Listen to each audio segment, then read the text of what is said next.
ఈరోజు ఒక్క ఈ పొగాకు పంటే తీసుకుంటే ఈ చంద్రబాబు నాయుడు గారి ప్రభుత్వం రాక మునుపు అంటే మా ప్రభుత్వం చివరి సంవత్సరంలో కూడా పొగాకు పంటకు సంబంధించి 2023-24 అంటే మా ప్రభుత్వ హయాంలో కేజీ 366 రూపాయలు అంటే గత సంవత్సరం కేజీ 366 రూపాయలు అంటే 36,000 రూపాయలకు KG tobacco KG Virginia tobacco అమ్ముడుపోయింది.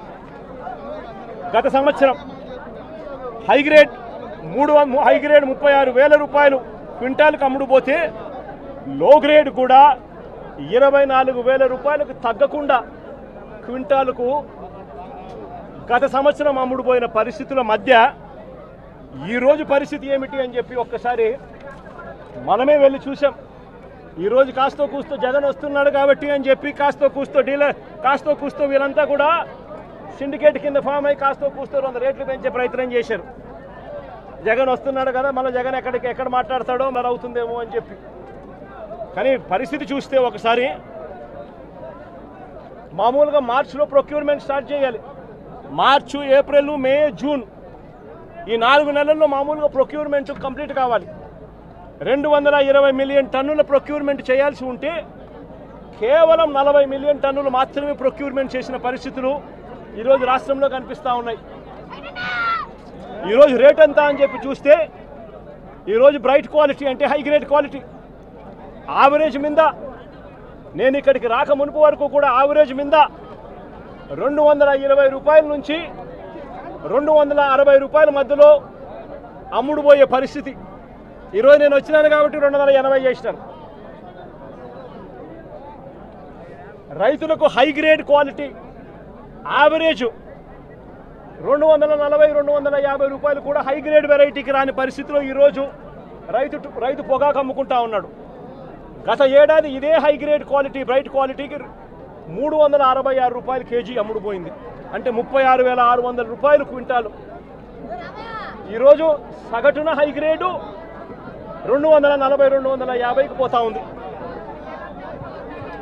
ఇక లో గ్రేడ్ పరిస్థితి చూస్తే కొనే నాతుడు లేడు. లో గ్రేడ్ పరిస్థితి యావరేజ్ మీద ఎంత కొనుక్కుంటున్నారు అని అంటే 160 రూపాయలు కేజీ నుంచి 180 రూపాయలు కేజీ కొంటా ఉన్నారు. అది కూడా కొండం లేదు ఎవడు. ప్రతి రైతు ఇక్కడికి స్టాక్ తీసుకొని వస్తూ ఉన్నాడు.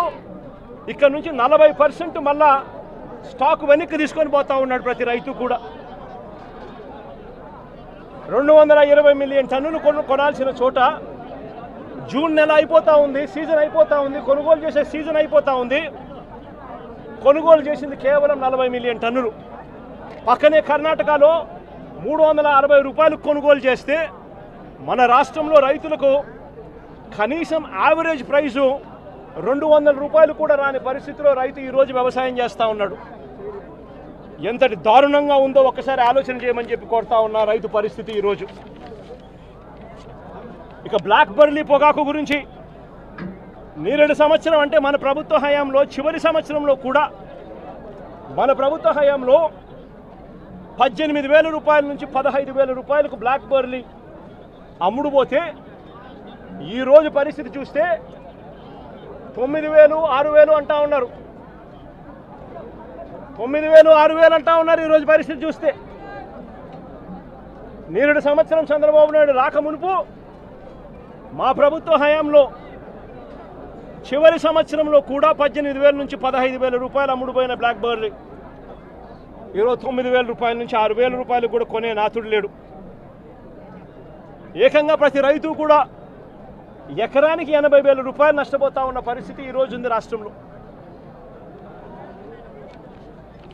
ఇదే రకమైన పరిస్థితి చంద్రబాబు నాయుడు గారు గతంలో ఉన్నప్పుడు కూడా ఇదే రకమైన అన్యాయమైన పరిస్థితి ఉంటే రాష్ట్రంలో మళ్ళీ మేము ముఖ్యమంత్రి అయిన తర్వాత వైఎస్ఆర్సీపీ ప్రభుత్వం అధికారంలోకి వచ్చిన తర్వాత ఈ రాష్ట్ర చరిత్రలో ఎప్పుడూ కూడా గతంలో జరగని విధంగా మొట్టమొదటిసారిగా ఆక్షన్ ప్లాట్ఫామ్ మీదకి 2020లో రాష్ట్ర ప్రభుత్వం స్వయంగా మార్క్ఫెడ్ను రంగంలోకి దింపింది. మార్క్ఫెడ్ను రాష్ట్ర ప్రభుత్వం మా హయాంలో వైఎస్ఆర్సీపీ ప్రభుత్వ హయాంలో గతంలో ఎప్పుడు జరగని విధంగా, రాష్ట్రం ఎప్పుడు చూడని విధంగా మార్క్ఫెడ్ను ఆక్షన్ ప్లాట్ఫామ్లోకి, బయ్యర్ హోదాలోకి ఏకంగా రంగంలోకి దింపి పోటీతనాన్ని పెంచింది. ఏకంగా 140 కోట్ల రూపాయలు రాష్ట్ర ప్రభుత్వం అప్పట్లో వైఎస్ఆర్సీపీ ప్రభుత్వ హయాంలో ఖర్చు చేసి పోటీతనం పెంచి కార్టెల్ను బ్రేక్ చేసి రైతులకు గిట్టుబాటు ధరలు వచ్చేట్టుగా అప్పట్లో వైఎస్ఆర్సీపీ ప్రభుత్వం అడుగులు వేసింది. కాబట్టి ఆ 4 సంవత్సరాల కాలము ఒక స్వర్ణ యుగంగా వైఎస్ఆర్సీపీ ప్రభుత్వ హయాంలో రైతన్న పొగాకు బ్రహ్మాండమైన రేటుకు అమ్ముకోగలిగినాడు. ఇదే ప్లాట్ఫామ్లో కార్టెల్ ఫామ్ కాకుండా వైఎస్ఆర్సీపీ బ్రేక్ చేయగలిగింది. కాబట్టి మార్క్ఫెడ్ను ఆక్షన్ ప్లాట్ఫామ్ మీదకి బయ్యర్ హోదాలోకి దింపింది. కాబట్టి 140 కోట్ల రూపాయలు ఖర్చు చేసి మార్కెట్లో పోటీతనం పెంచింది. కాబట్టి ఈరోజు రైతు గురించి ఆలోచన చేసే పరిస్థితి లేదు.